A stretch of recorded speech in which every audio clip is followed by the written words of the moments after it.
De quem é a competência para julgar mandado de segurança contra a decisão de admissibilidade ou inadmissibilidade de RESP ou RE? A fungibilidade fundada em indução em erro pelo próprio juízo recorrido? Isso e muito mais agora no Processo Civil News. Processo Civil News. Bom dia, boa tarde, boa noite, pessoal. Meu nome é Guilherme Pupi, sou professor do IDP e apresentador aqui do nosso glorioso Processo Civil News, em mais uma edição especial com a participação do meu querido amigo Paulo Mendes, que já está muito à vontade no papel de anfitrião deste podcast.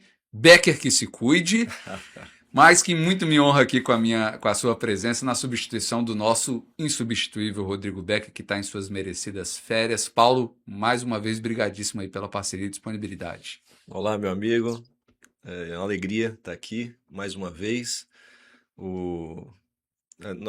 Nós três, né? Eu, você e o Becker, somos tão amigos que somos quase infungíveis, né? Então, eu tô aqui substituindo meu querido amigo Becker, mas essa cadeira é cativa dele. Mas sempre que me chamarem, aqui estarei. É boa. E, gente, como eu mencionei aí na chamada do nosso episódio de hoje, nós hoje vamos tratar de dois julgados recentes do Superior Tribunal de Justiça, que são, como todos os outros, importantíssimos para, sobretudo, quem estuda processo civil, advoga e precisa estar antenado no que os tribunais têm decidido sobre temas nem sempre fáceis de resolver, né? E o primeiro deles, Paulo, que a gente separou, é o julgado proferido pelo STJ no RMS, Recurso e Mandado de Segurança, 75.406 de São Paulo, que tem como relator o ministro Marco Aurélio Belize, da segunda turma, e que foi publicado no dia 6 de março de 2026. E aí, Paulo, quer anunciar esse julgado aí? Vamos lá. Esse é um tema interessante. Esse tema, Pupi, me lembra uma história muito boa logo quando eu cheguei em Brasília. Quando eu cheguei em Brasília, eu estava morando no Sudoeste, e aí eu recebi um amigo meu de Salvador, aqui em Brasília. E ele veio despachar um caso no Superior Tribunal de Justiça. E ele me contava sobre esse caso e falava o seguinte: poxa, teve uma decisão absurda lá no Tribunal de Justiça da Bahia, eu não perdi tempo. Impetrei o mandado de segurança no Superior Tribunal de Justiça. Eu ouvi ele contando aquilo e aí eu, de forma muito delicada, né, não queria decepcionar esse amigo que tinha vindo de Salvador para despachar no STJ, talvez tenha sido o primeiro despacho dele. Eu falei: olha, existe uma divergência jurisprudencial sobre o cabimento de mandado de segurança contra decisões do tribunal diretamente no STJ, tal, só para saber que de repente pode vir uma decisão ruim. E eu falei isso de uma forma muito sutil, porque, meus amigos, esse é o ponto que eu queria chegar. Esse é um erro muito comum, principalmente em advogados mais novos, começando a advogar, achar que sempre a impugnação vai para um tribunal superior, né? Vai para uma instância superior. Só que algo precisa ficar muito bem definido aqui para orientar os operadores do direito de uma forma geral. Decisões e atos de tribunais que são impugnados por mandado de segurança, a competência é sempre do próprio tribunal. Vamos dar uns passinhos para trás aqui, pelo seguinte: o mandado de segurança, o pessoal conhece, ação constitucional, tem assento lá na Constituição Federal, ataca ilegalidade, né? Enfim, não amparável por habeas corpus e habeas data. Então ele tem um caráter residual, mas busca tutelar direito líquido e certo, lesado ou ameaçado de lesão, né? E o mandado de segurança, perdão, ele foi inicialmente gestado com uma feição que o Pontes de Miranda chama de mandamental, que visava a impor a uma autoridade fazer ou deixar de fazer alguma coisa a partir de um direito líquido e certo reconhecido. Líquido e certo no sentido de direito evidenciável por prova pré-constituída, já que no procedimento especial do mandado de segurança não existe fase instrutória propriamente dita, é um rito sumaríssimo, né? Mas, inicialmente, ele atacava questões do executivo, questões administrativas, ou até atos praticados por particulares, mas no exercício de delegação de um poder administrativo, como acontece muito em mandado de segurança contra banco de concurso e etc. Só que o mandado de segurança, com o tempo, e sobretudo na vigência do CPC de 39, quando, a exemplo de como deveria ser hoje no CPC de 2015, o rol de cabimento, o rol de possibilidades de cabimento do agravo de instrumento contra decisões interlocutórias era taxativo.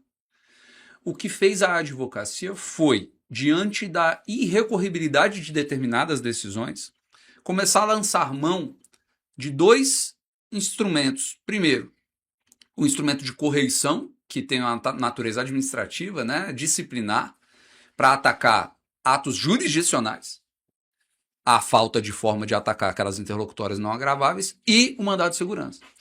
E aí a jurisprudência foi paulatinamente, pouco a pouco, admitindo, excepcionalmente em casos muito crassos, o cabimento desse mandado de segurança, a ponto de a nova lei do mandado de segurança, 2016 de 2009, fazer algo que a sua anterior não havia previsto, que era o cabimento expresso do mandado de segurança contra ato judicial.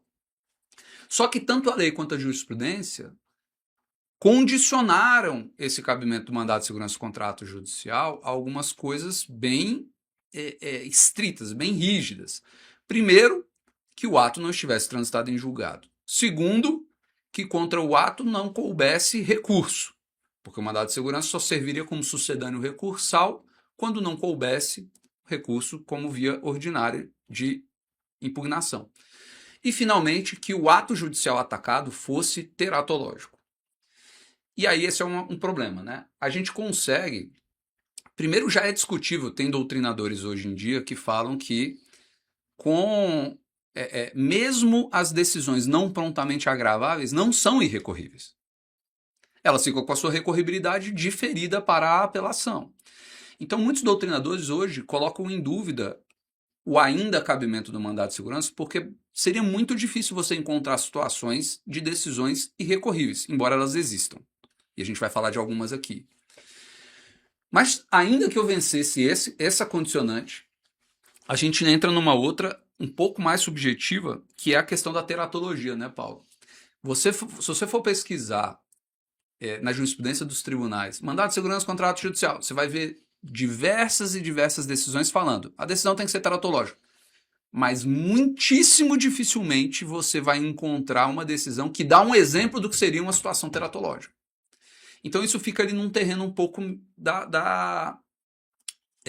de um subjetivismo, né? É difícil a gente encontrar um mandado de segurança contra a decisão teratológica, em que o mandado de segurança tenha sido conhecido, né, admitido e tenha tido sequer um mérito enfrentado. Eu vou dar só um exemplo aqui, para não deixar o pessoal curioso, de uma situação recente em que o STJ considerou uma decisão irrecorrível e admitiu um mandado de segurança para enfrentá-lo no mérito, que foi uma situação em que um réu em ação de alimentos, que tinha tido a sua prisão civil decretada, entra com habeas corpus e consegue liminar para ser solto. E aí a gente sabe que o alimentando não teria legitimidade recursal aqui no habeas corpus para manter o sujeito preso. E diante do descabimento desse habeas corpus, ou melhor, diante da irrecorribilidade para o alimentando dessa decisão, o STJ admitiu o mandado de segurança. Então, esse é um dos raros casos em que o STJ admitiu o mandado de segurança entendendo irrecorrível essa decisão. E a outra, que é mais do dia a dia do pessoal, que é o pano de fundo desse caso aqui, foi a situação em que o tribunal aplica o inciso 1 e inciso 2 do 1030, quando nega seguimento a um recurso especial, um recurso extraordinário, por negativa de repercussão geral ou por contrariedade a tema de repercussão geral ou repetitivo, dessa decisão da presidência ou vice-presidência, a parte interpõe agravo interno, e do acórdão no agravo interno, o que cabe? Aí o pessoal vem e tem impetrado o mandado de segurança em algumas situações, né, Paulo? E é interessante esse caso porque ele traz uma discussão que hoje é bastante atual, que é o cabimento de reclamação ao Superior Tribunal de Justiça diante dessas decisões, né? Porque a gente está diante de uma decisão que inadmitia um recurso especial porque já tinha repetitivo do STJ na visão do tribunal. Isso. Contra essa inadmissibilidade, como o Pupi falou, só cabe agravo interno na origem, né? Uhum. Nós temos o trancamento da instância, você não consegue mais acessar o Superior Tribunal de Justiça. Qual é a válvula de escape que essa situação permite para se chegar ao STJ? Artigo 988, parágrafo 5º, inciso 2, prevê o cabimento de reclamação constitucional. Só que o STJ pacificou seu entendimento no sentido de que não cabe essa reclamação. E aqui, curiosamente, cabe no STF, o STF aceita a reclamação, mas não cabe no STJ. Então, diante disso, a parte fica engessada, Uhum. porque não há outros recursos cabíveis, o STJ fechou as portas para a reclamação. O que o advogado fez? Impetrou o mandado de segurança contra essa inadmissibilidade. Aqui nesse caso, eu acho até, trazendo o que eu estava olhando aqui, acho até que ele impetrou corretamente no próprio Tribunal de São Paulo, e aí o tribunal disse, não é aqui não, teria que ser no STJ. E aí ele vai com recurso no mandado de segurança, e o STJ fala, não, meu amigo, é no TJ São Paulo mesmo, TJ São Paulo, não lave as mãos, aprecie o mandado de segurança. Né? E a gente até estava discutindo antes, Paulo, teve um julgado semelhante a esse, de 2021, que foi noticiado por muita gente na academia, né? Relatou o ministro Gugel de Faria, em que era a mesma coisa, era um RMS, já eu puxo o número aqui para o pessoal, mas era um RMS contra o que no entendimento da parte seria uma aplicação equivocada de um precedente do STJ para obstar a subida de um RESP, e naquele caso o ministro Gugel, na primeira turma, deu provimento ao recurso ao mandado de segurança. Foi um dos casos assim. Tanto é que todo mundo que tem esse problema geralmente invoca esse julgado para fundamentar essa pretensão. E aí aqui o cenário foi mais ou menos o mesmo, mas o resultado foi diferente. Qual foi o resultado? A parte impetrou corretamente o mandado de segurança do TJ de São Paulo. O TJ de São Paulo não conheceu do mandado de segurança dizendo que qualquer resignação deveria ser dirigida ao STJ. E aí, quando isso sobe em recurso e mandado de segurança para o STJ fala, não, é contigo mesmo, TJ de São Paulo. E manda voltar para reapreciar. Essa é uma discussão bem importante, e esse RMS que o Pupi menciona é o 53.790. Importantíssimo esse julgado, porque ele foi muito de vanguarda, né, na época. Exatamente. 53.790 do Rio de Janeiro. E foi um caso em que o advogado, de uma maneira, ao meu ver, bastante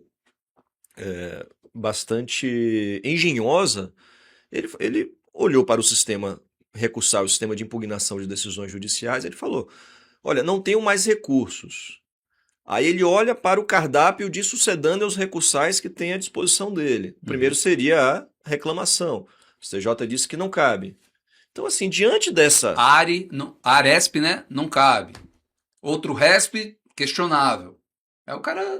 a gente estava até brincando, o Paulo falou engenhoso, né? Mas eu brinquei com ele assim. A fronteira entre a engenhosidade e o desespero, às vezes, é tênue, né? E até soltei uma frase no nosso grupo da ABPC, Associação Brasileira de Direito Processual Civil, dizendo: o desespero é um tempero fundamental na advocacia criativa, porque muitas vezes é sob a pressão que você desenvolve estratégias como essa desse advogado, né? E o advogado, diante dessa situação, né, aparentemente encurralado, ele se utiliza do remédio heróico, que é o mandado de segurança, e esse é um ponto interessante. Eu sempre falo isso para meus alunos na graduação, Pupi. Quando você vê que você não tem saída para impugnar uma decisão que está te causando um prejuízo, você vai se recorrer do sucedâneo recursal, que é o mandado de segurança contra decisões judiciais. E o advogado fez isso, nesse caso. E deu certo, Sim. Porque ele impetrou na origem, no tribunal de origem, o tribunal de origem inadmitiu, nenhum primeiro momento, ele sobe com RMS, e o ministro Gurgel, depois ratificado pelo colegiado, dá provimento ao recurso em mandado de segurança para mandar ser processado, regularmente processado o mandado de segurança na origem. Exato. Então, No que diz respeito a mandado de segurança contra ato de tribunal, roupa suja se lava em casa, né, Paulo? Excelente, é isso mesmo. Então, cuidado aí com a competência, ficam esses dois julgados importantíssimos em recurso de mandado de segurança para o pessoal analisar. E vamos pro próximo tema? Vamos lá. Gente, esse segundo tema, a gente não tem um número porque é um processo que está em segredo de justiça, mas está disponível nas notícias do STJ e é fácil de encontrar. Mas é um caso interessantíssimo, por quê? Porque a parte ingressou com uma apelação contra o que ela entendeu ser uma sentença, porque foi assim chamada pelo próprio juízo de primeiro grau como sentença. Na verdade, vamos dar 2 passos atrás aqui. O juiz de primeiro grau deu uma decisão homologando cálculos numa ação de prestação de contas, uma ação de exigir contas, e a parte não entendeu bem se seria uma interlocutória ou uma sentença. Chegou a embargar de declaração, questionando a obscuridade da natureza do provimento jurisdicional. O primeiro grau rejeitou esses embargos, falou, não, tá claro, é sentença. Chamei de sentença, tá lá. E aí a parte, beleza. E, naquela dúvida, interpôs um recurso de apelação que não foi conhecido pelo tribunal de origem.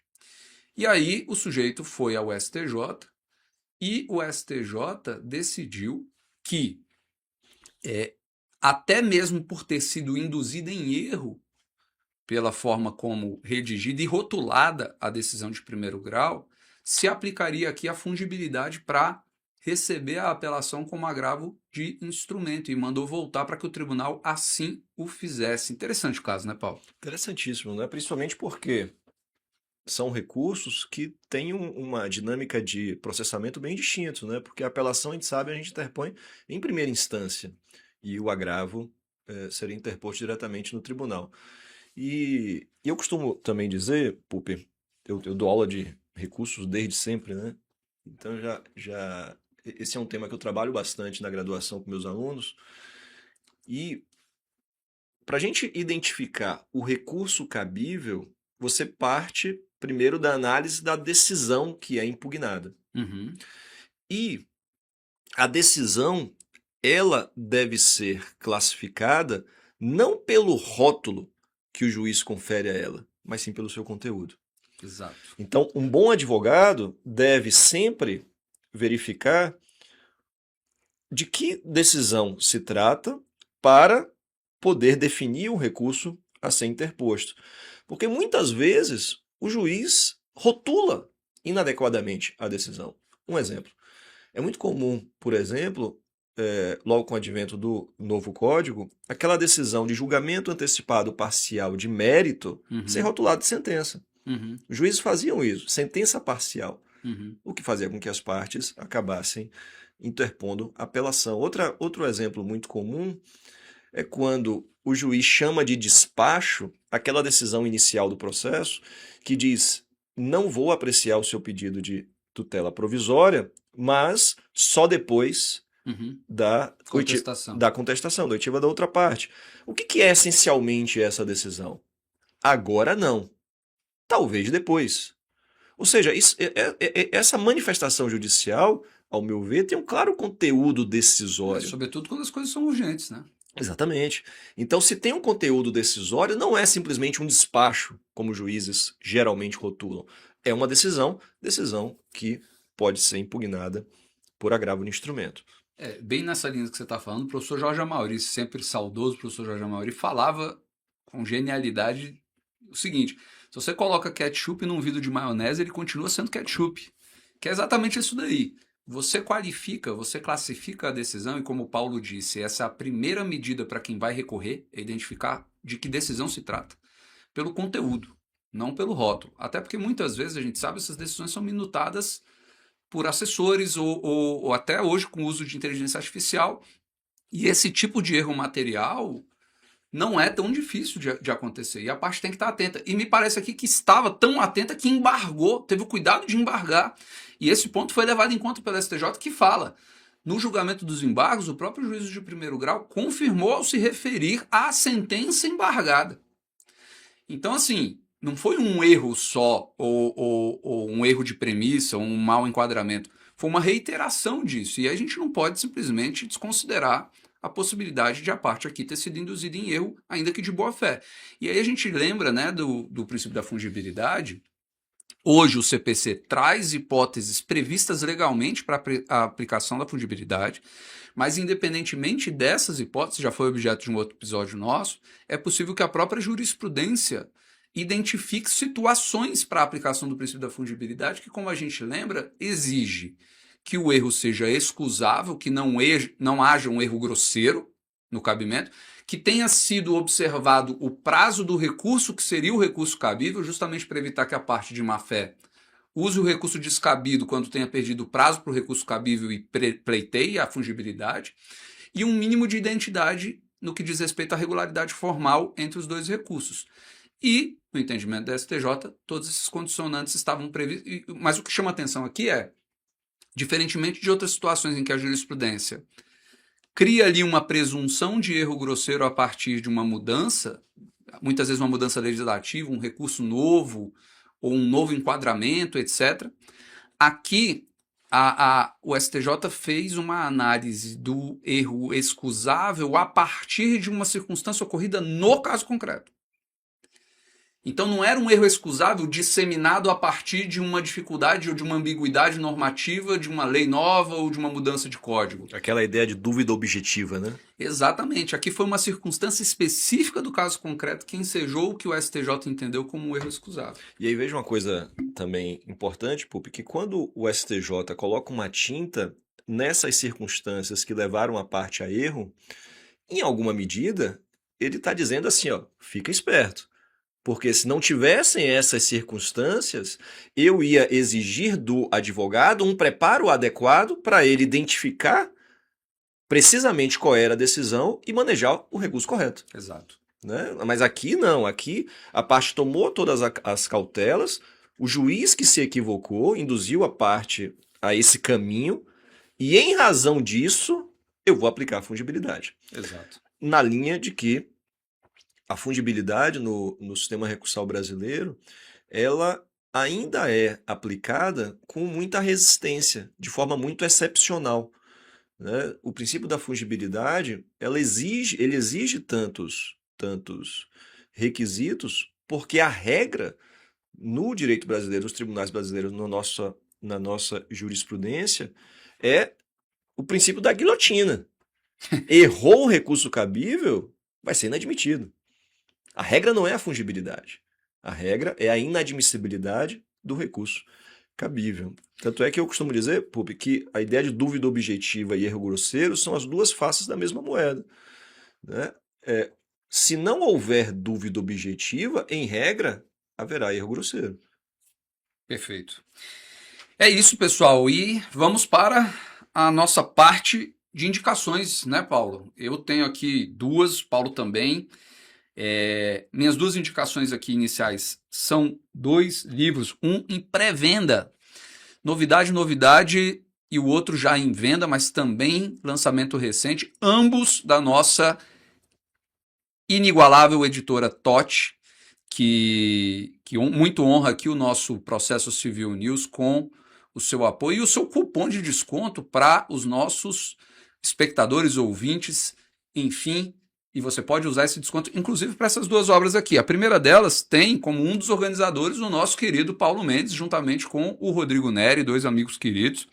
E é uma obra coletiva em homenagem ao professor Benedito Cerezo, da Universidade de Brasília.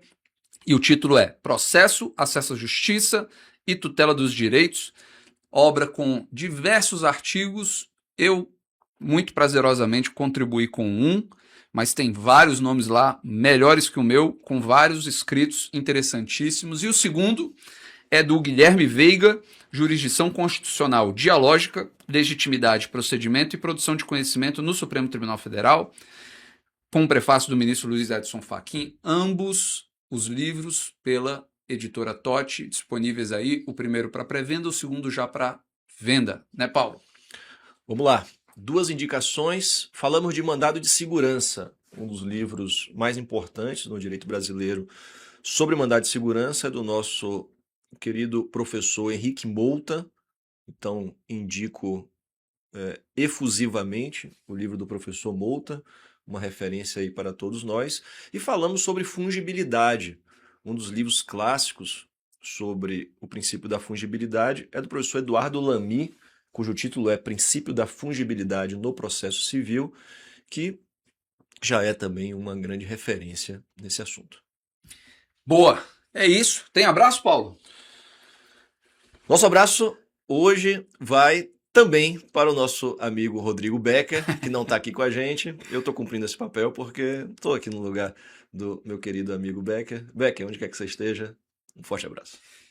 E o meu abraço já foi um abraço no passado, mas vale reiterar para o querido amigo Marcelo Pacheco de Goiânia, que está bolando conosco, né, Paulo, e com o grupo Novos Rumos do Direito Processual Civil do IDP, um evento que vai acontecer em setembro, lá em Goiânia. Mais detalhes a gente vai trazer em breve, mas fica o abraço aqui para o Marcelo, incansável Marcelo Pacheco, que acaba de ingressar no mestrado do IDP e vai dar trabalho lá. Fechou? Fechamos. Gente, abraço forte, obrigado pela audiência mais uma vez, sigam conosco, é isso aí.